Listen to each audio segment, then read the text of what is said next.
कोल्हापुरातील शिरोळ तालुक्यामध्ये असलेल्या खिद्रापूर गावातील कोपेश्वर मंदिरामध्ये आज मी येऊन पोहोचलोय। दरवर्षी मे महिन्याच्या पहिल्या आठवड्यामध्ये कोपेश्वर मंदिरामध्ये किरणोत्सव संपन्न होतो। सूर्योदयाची किरणे मंदिराच्या आतमध्ये शंकराच्या पिंडीवर तसेच भगवान विष्णूंवर येऊन पडतात। कोपेश्वर मंदिर प्रसिद्ध असल्याचं कारण म्हणजे मंदिरामध्ये असलेल्या स्वर्गमंडपाच्या रचनेमुळे। दरवर्षी कार्तिक पौर्णिमेच्या रात्री चंद्र या स्वर्गमंडपाच्या मध्यभागी येतो। तसेच या मंदिराचे अजून एक वैशिष्ट्य म्हणजे दरवर्षी मे महिन्याच्या पहिल्या आठवड्यात मंदिरामध्ये 3 दिवस किरणोत्सव पाहायला मिळतो। यावर्षी किरणोत्सवाला मी कोपेश्वर मंदिरात आलेलो।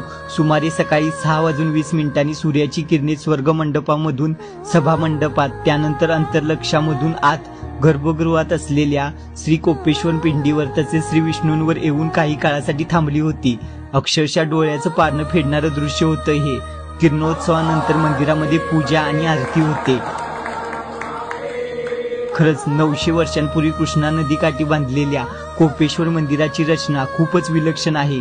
जर तुम्हाला शक्य झालं तर किरणोत्सवा दिवशी खिद्रापूर कोपेश्वर मंदिराला अवश्य भेट द्या।